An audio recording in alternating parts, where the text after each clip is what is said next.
Hold on. Right, so we're live on Facebook. Hi, this is Emma. Hold on, let me get this set up because I want to. Oh, Andy, I'm relying on you. I know, I've got it. I've messed it up straight away, and I forgot I've got to do that. So don't worry. But we're looking up there. Fab. Right, we're on.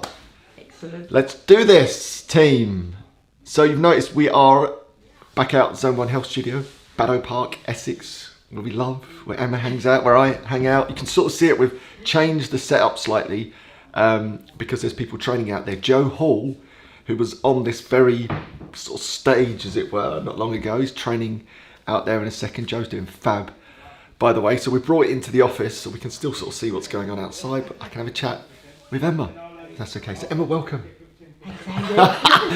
Oh, Emma's nervous. Right, this is going to be good. I know loads of you have been in touch with me to say, like, what is like Emma's story? I think every time I sort of tell a little bit of it, I get loads of messages of people going, that is amazing. And I think it's a story worth sharing because I think it's blooming marvellous. I think it's really inspirational.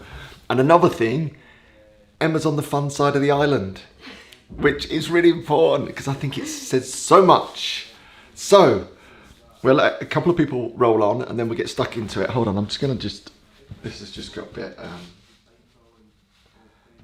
look, see, you can just, there's no rules with this stuff. I can clean my phone in the middle of all this. Right, fab. Right, we've got loads of people on. So I think what people wanted to know, I certainly want to know, is this lovely story of how you sort of went from a non-runner to potentially on the verge of the fastest ever age-rated marathon runner in the UK, from a non-runner at 40. So what about we start around that sort of point, the story that led up to you starting training with the Zone 1 Method? Yes. So what happened? Oh, right, okay. So first of all, I was just watching Rosa. So Christian started training Rosa when she was about 12. And I was just a parent kind of going up and... Rosa, your daughter. Rosa's my daughter. And I was just going up, kind of watching her train. I've got a history of training as such, as in the fact that a lot of my youth I was kind of running. And I was involved in athletics up to the age of 16. So as soon as that 16, started working in the city, running was gone. So that was it. It wasn't part of my life. Had children relatively young, 22. I had my first little girl. And then kind of never really thought about it until Rosa got to an age where she wanted to run. So I took her up. Christian started training her. And I was just watching and kind of observing and you know, being the pushy mum that I was. And the sports mum. Yeah, I was the sports Rosa. mum. Yeah. And then Christian approached me at a stage when I was already kind of helping out with coaching, but not running myself. So I was kind of doing little bits of our local running club, Billericay Striders. I was going up helping the children, a little bit of training there. And then I actually put in for a ballot. So I was doing no running at all, put in for a ballot to run at 0. And this was probably about 38. 38, right. So I put in for a ballot for the London Marathon, but couldn't even run kind of 2-3 miles, and my name come out in the ballot. Right. I was absolutely devastated. That wasn't supposed to happen. No, it wasn't supposed to happen. So that was at Christmas time, and the marathon being in. So I kind of started training then, and I ran the marathon with my sister. And we both ran it together, and we just scraped under 4 hours. So you went under 4 hours? Went 4 hours, about seconds. My sister actually beat me, left me on my own. But so I just went under by 6, and then kind of got the feeling for the running again, kind of started to enjoy it. But so I kind of joined in a few of the Striders bits, and then Christian approached me about kind of training athletes. So training some group. So he wasn't happy. Train. Yeah, he wasn't happy about the way the children were training, and they were working really hard, and there was a lot of stress involved in athletics, and he had this kind of idea that we take a group away and try and train them healthily rather than kind of bashing them. In this sort of Zone 1 methodology, essentially. Well, it was kind of, that was the start of it. I think, it was kind of the idea that we wanted to change, but we hadn't kind of, there was no heart rate monitors, there was it was just an idea sort of that we needed to kind of, And then just to pull out that bit again, so what were you seeing in athletics? Because, I would see this in football and lots of organised sport, that actually it should be a bastion of health, shouldn't it? Like our athletic clubs should be the healthiest, fittest young people on the planet. Yeah. But actually, the truth is, there's a lot of them struggle through that system. Yeah, it's really sad. I mean, it's been brilliant for me because I was part of that in my youth as well. Yeah. Because even though I loved running when I was younger, but I bashed myself massively. So you were just and by the time I got to 16, I'd had enough. I absolutely wanted nothing to do with athletics at all because it was kind of, and also I suffered when I was younger with like catastrophe theory and that kind of, I really used to get myself in a complete mess. Then when my daughter started running, I'd done exactly the same to her as what I'd be. I was, getting in the car. You should be up the front. You should be, and if she ran bad, I would be not carrying her bag and pushy parent, awful. But it's funny, and she was asthmatic and she was having asthma attacks and she was getting ill every year. It was kind of, So she wasn't healthy. She wasn't healthy at all, Yeah. and it was kind of, so and I didn't really understand it. I kind of, so. Anyway, so when Christian approached me, I said, I'm quite up for that. And, and then I started jumping into some of the training that the children were doing. And, I was just really enjoying being around kind of a new kind of idea of what we were trying to do. Which was all about health. It was, at that stage, it was kind of, but it was very, very kind of, we hadn't quite worked it out. We knew that there was something going on that was wrong, but we hadn't kind of established exactly what it was. So we were trying all different methods of training. And then my sister signed up for Edinburgh Marathon. So I was like, all right, okay, and my brother. So we went, right, let's go down to Edinburgh and do a marathon. So I still wasn't training the Zone 1 way at this stage, but I was just jumping into Christian's training. Yeah. And I ran a 3:18. And I was kind of like, I didn't expect it at all. So I'm standing in a field in Edinburgh and I'm like, where is everyone? And I literally couldn't comprehend the fact that I was up with the proper runners. And so then after that, I was kind of said to Christian, do you think I could go sub 3?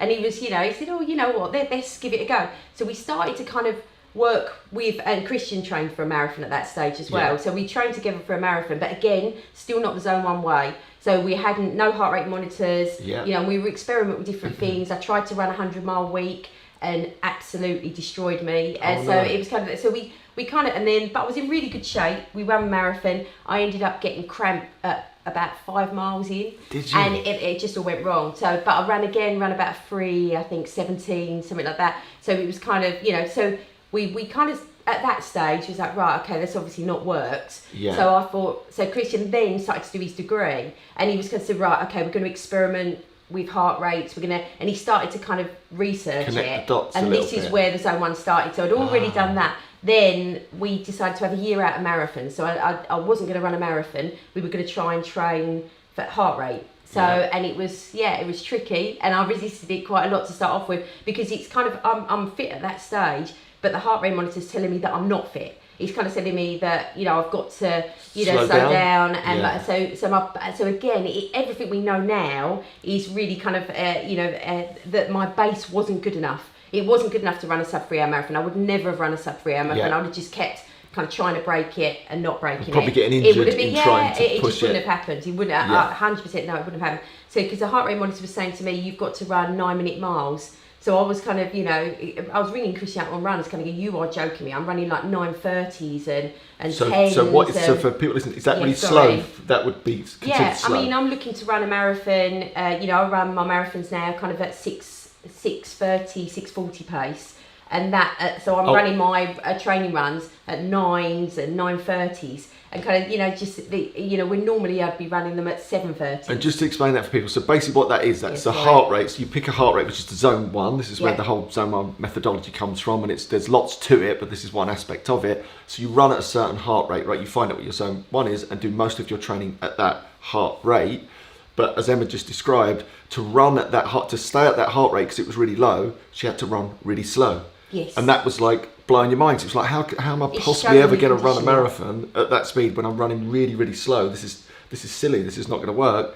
But clearly, I mean, I didn't understand the whole process at all, and I couldn't, and I didn't believe it, and it took a good few years, even lucky when I go for me to kind of like, don't understand, and that's why when I speak to people now that you can run that slowly, and then when you race, you race fast. It just doesn't make sense. So for the world that I come from, you work hard and you get the rewards. Just keep going. So you bash yourself as hard as you can. You sleep well, you eat well, and then you go again. You bash yourself again, and then you kind of no pain, no gain. It's there's no other way. There was so you're telling me, Christian, that if I'm jogging around Bucksbury at 9:30 pace, I'm going to go sub 3. And absolutely, there's no way. There's no way. So we didn't run a marathon that year, but we entered Brentwood Half Marathon.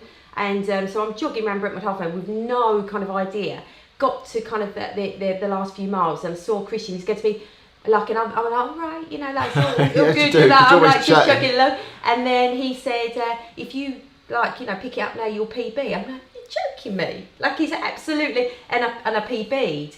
And then I started to kind of think, this is nuts. This is absolutely mad what we're doing. So I bought him massively and then lived my life by this kind of heart rate. I was absolutely obsessed with it, bringing it down. So I know what so if I ran at 145, so that's the heart rate that I try to tick at, is 145. So I'm looking at my watch. Anybody that would see me running around Ingate and goes, the mad woman looking at a watch. I'm looking at my watch, 145. And then so I started from running at 145, 9:30s, that kind of pace, and then I could see it moving. So it's going down, So for that equivalent heart rate, when at 145, it went into the 8s. And then I'm ringing Christian up saying, I think I can get it in the 7s. I think one day I'm going to see 1 7-minute mile and that. And then so I was really driven by that and just seeing it come down. And it was like a game. It was like a game of Monopoly. To go, you can, and then I'd get 1 mile in the 7s. I'd be like, oh my God, I've got 1 mile in the 7s.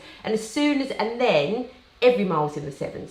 So every mile's in. So it's kind of, so my conditioning has got really good, that base conditioning. And then just to explain that again, so what I'm saying there is that same heart rate, because that base conditioning using like the Zone1 methodology or strength training, nutritional strategy, all that stuff, running at that same heart rate was getting quicker and quicker and quicker. So you were seeing that same time. Effort. Yeah, it's the same effort but getting faster. So the heart rate indicates your effort.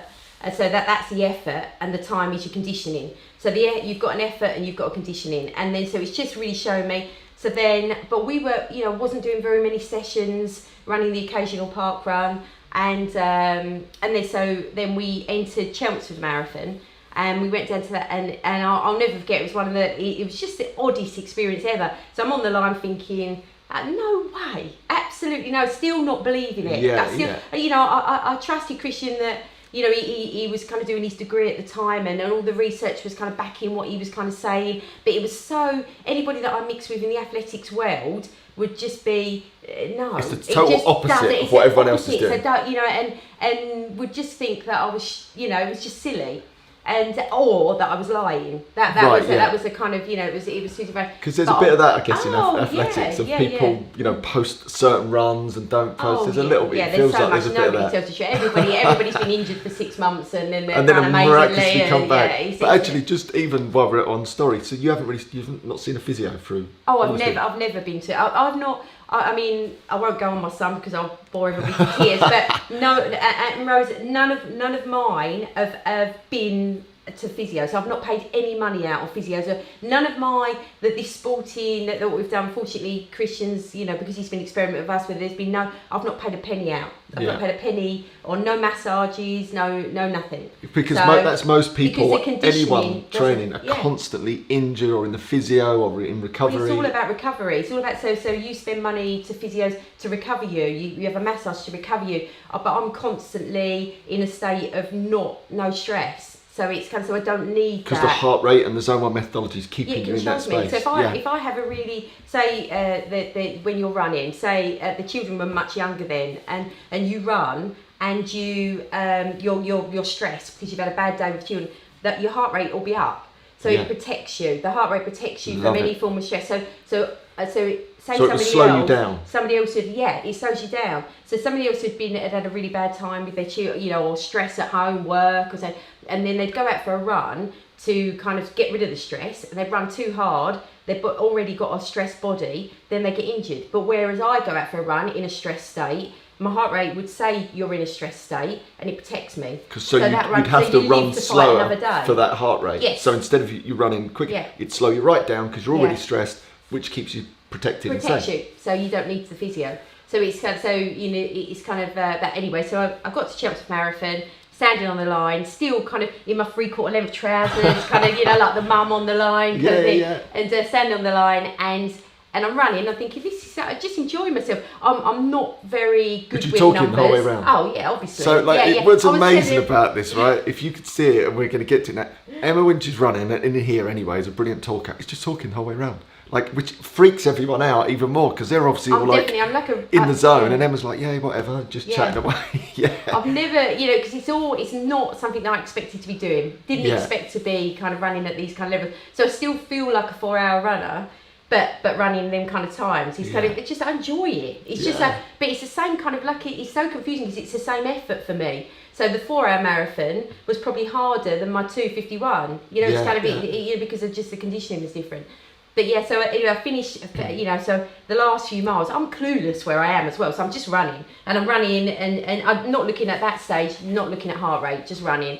And I get to the last couple of miles, and Chris is like, you're going to go under. If you just go, you'll go under. Under 3 hours. Like, really? Just like, I still can't believe it. And then at the end, I think my first one was at 2:57. And I've just gone through the line. I'm just like looking at it and going, what is that all about? Yeah, how did that happen? Absolutely, shocked. And then kind of went through a period of running 2:56s and that kind of thing. And then we had a nutritional change in about 2018, and then it went again. But so where is it? What's your fastest time? It is 2:51. 2:51. That is just it's just mind blowing, isn't it? And it's stupid. And if and I've spent loads of time with Emma and see Emma's training and the Zone1 methodology, which we all take part in, which is brilliant. It is the complete opposite of this, like, no pain, no gain. It's just like this nice rhythm. I mean, I think probably 90% of your training is in this lower heart rate, zone 1, ticking along, and that builds this foundation of health. This is the important thing, isn't it? It's all about health. Everything here is health first. So it's basically just get unbelievably healthy, set all those preconditions for health, and then you layer in that specific training, and the results, like, no one can argue with, because they're there, they're in the time, they're in the clock. Yeah. I love it. So you reach that place. Where are you sort of heading, like, now with it? Now, I mean, we're trying to set this up at the moment, so it's kind of with Zone 1 Health and this, which is taking a bit of my time away from being able to commit so much time to running. But if I can run the 2:51 that I ran my last marathon, if I can run exactly that time when I'm 50, that makes me the all-time fastest marathon runner for my age in this country, which is kind of, pretty cool. Yeah, it's mad. It's absolutely mad, absolutely mad. Never expected to be in that position at all. No, and you're sort of building towards that. And what's so, like, with those, like, transitions that are happening in your body and everything? We're talking menopause. I don't know. Do you want to have that conversation?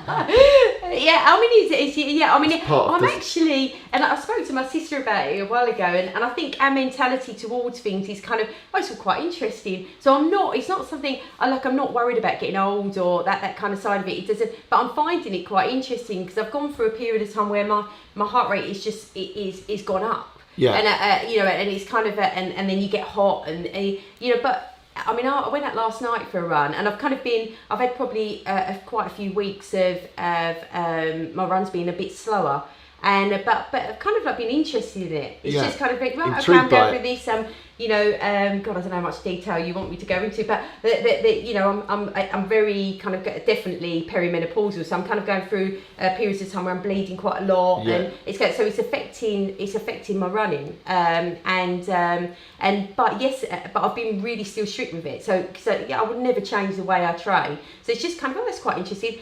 But I've kind of, that side of it, because menopausal is in cycles, it's kind of, I've kind of stopped bleeding as much, and my heart rate was amazing last night. So really? I went out for an evening run, and I felt back to myself again. It's kind of, so I'm quite enjoying the process of it. So it's kind of, for me to be able to monitor it and watch it, it's like, like when my son went through, puberty, I can see it on the graph. And it's kind of, so it feels like it's the same. I'm going through the same process I watched him go through. I'm now going through the other end. It's just interesting. Yeah. It's just interesting. And it's interesting to see how your body, through this foundation of health is going to react through that stage, and then can you transition through that and basically maintain? Because obviously every year you get older, if you run at the same pace, you're effectively faster. Yeah.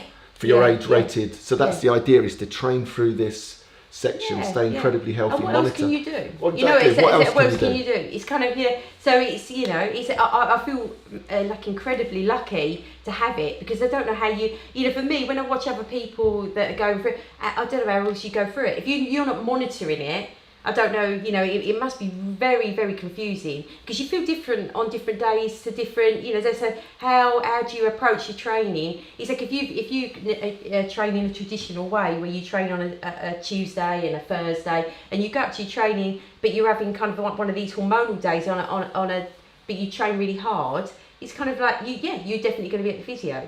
So it's so I'm lucky in the sense that I can gear my training around, like today I feel good today, so I'll probably put in a long run today. So but it's not scheduled out, so I'm not going to write long run day on Friday. So again, that's like the opposite of the like usually it's traditional training plan is you do this. Doesn't matter how you feel on that day. Whereas like what you're saying is, because you've got this awareness around monitoring, you can see it in the heart rate. So it's like, actually, I feel good today, I'm going to go for a long run. Yeah, I'll maximise that day. So it's kind of it's good. It's good.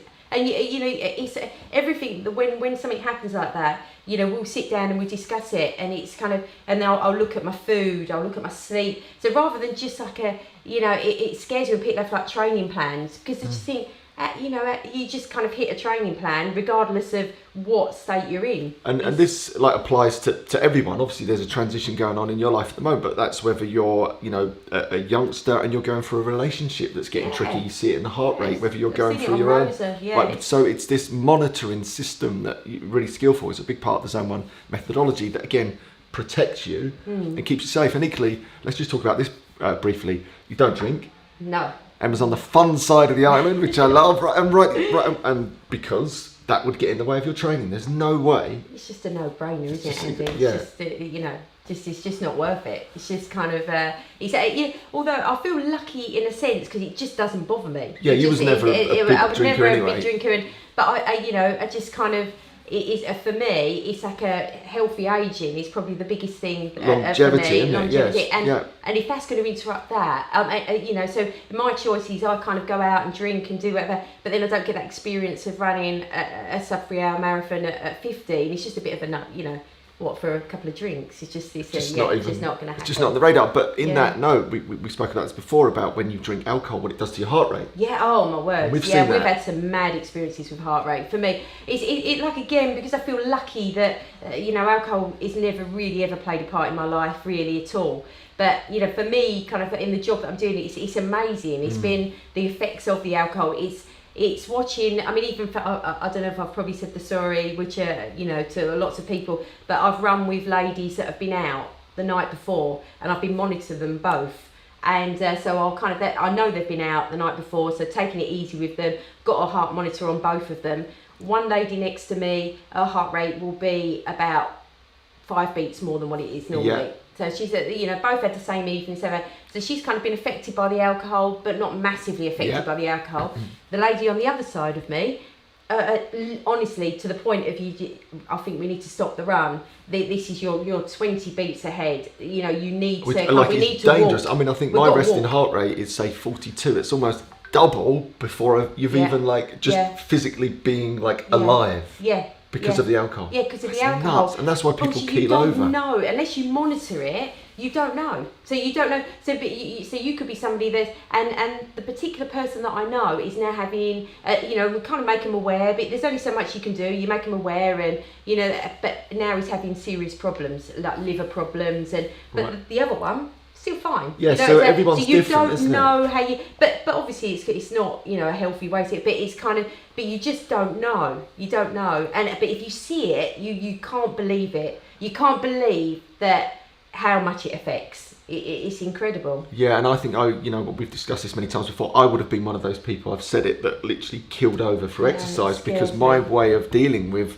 drinking to wake up the next day was to go and beast myself. Was to literally push myself beyond what I'd normally do. Sweat it out, Andy. Sweat it out. But I would have been maybe, and it used to affect me a lot. I never looked at my heart rate, but I can guarantee I was in those big numbers. Yeah, I bet I pushed myself dangerously close to keeling over. We see it with Justin Edinburgh. Oh, yeah. But recently, he was a real hero locally. Brilliant footballer. And as we understand it, I think being in a sort of similar situation of because I think athletes have got that in their mind. They can push themselves beyond probably where the normal person can. But then if there's alcohol involved and the heart rate's higher, and they go to those extreme places, it's just too much. Yeah, it's really upsetting. So bringing it back to where we are now, right? So we've got this Zone 1 Health Studio, Baddow Park, Essex, where I hang out all the time. I love it here. We've got an in-person event coming up, exclusive to our Mind Body Gym members, which is super cool. Really cool. There's loads going on. It's really starting to take off. It's such a brilliant place over here. But in terms of your training, obviously the idea is to maintain where you are, if not get faster, up until 50. That makes you the fastest ever. But equally, we haven't mentioned Rosa, because there's another potential. Is that on the cards world record? No, well, we don't know. There might be somebody that's we don't know. We don't know. I mean, it's just. I mean, basically, for me and Rosa, my dream, it's always been Rosa's part of Rosa's part of it, and it's for us both to run a sub 3 hour marathon together. And so we both ran a sub 18 park run, which I was so proud. I never thought I would ever go sub 18. Equally kind of knew Rosa was capable of doing it, but didn't think that she would either. And we've both run sub 18 together, so I'd love to run a sub 3 hour marathon with Rosa. I think that's on the cards. Is that a world record? Or it's not. Sure? Yeah, no, I don't know. The research on it's a little bit out on that. Is it? Yeah. I think there might be a Japanese kind of a mother and daughter that have just all done it. Have recently done it. Yeah, not long ago. Yeah, so yeah. Right, yeah, not good. Game on. Yeah. Game on. Wouldn't that be cool? A little cheeky world record. Yeah, it'd be good, really good. Yeah, I know another world record marathon runner, a guy called Freddie Bennett, or Freddie Wellies as I know him. Big shout out to Freddie Wellies, often watches this. He is the fastest ever marathon runner. Yeah. Dressed as a fisherman. One of them. So he did it wellies and a whole full like Mac. Yeah, I mean, he's a great runner, but yeah, he did it with Freddie Wellies. Cool. Let's just quickly have a look at some of these questions. There's loads going on here. All right, we come back to that. Tony says incredible interview.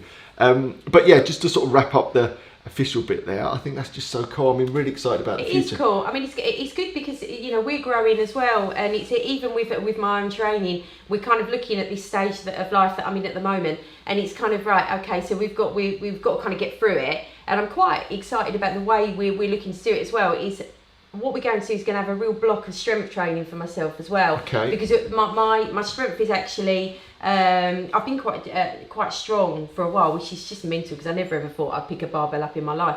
But being quite strong, but it is definitely I'm hitting the kind of with the menopause. I'm kind of going my strength is become an issue. So we're going to have kind of a 3-month period in my training. So normally I would run a marathon in April and a marathon in October, and sometimes 2 in each. So I'd run 4 marathons a year, or it's kind of or 3 marathons a year. But what we're gonna try and do to get me to this kind of 50 target is kind of have a period of time where I mainly strength train.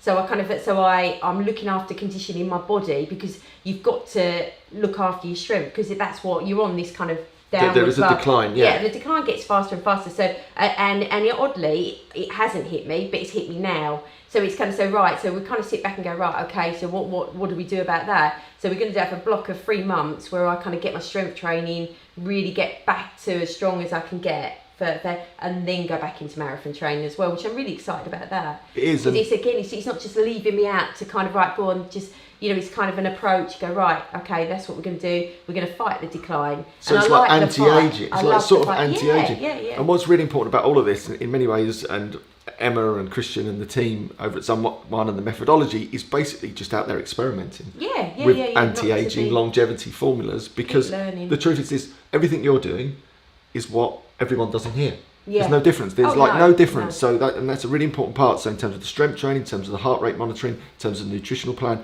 that's what everyone does, whether they're a busy parent, whether they're a broker in the city, whether they're a builder, whether they're an athlete. Everyone does the same thing, just do it at different intensities and different weights, but it's the same methodology for everyone. And I think that's really important, because even with you going through the menopause and this transition to find ways to deal with that very strongly, come out the other side, is the sort of thing that you can then help other people potentially do exactly the same. Yeah, that's why I'm excited. You know, excited. Yeah. It's not. I'm not who's frightened excited of it. about that? Yeah. We're the first person ever. Can't wait.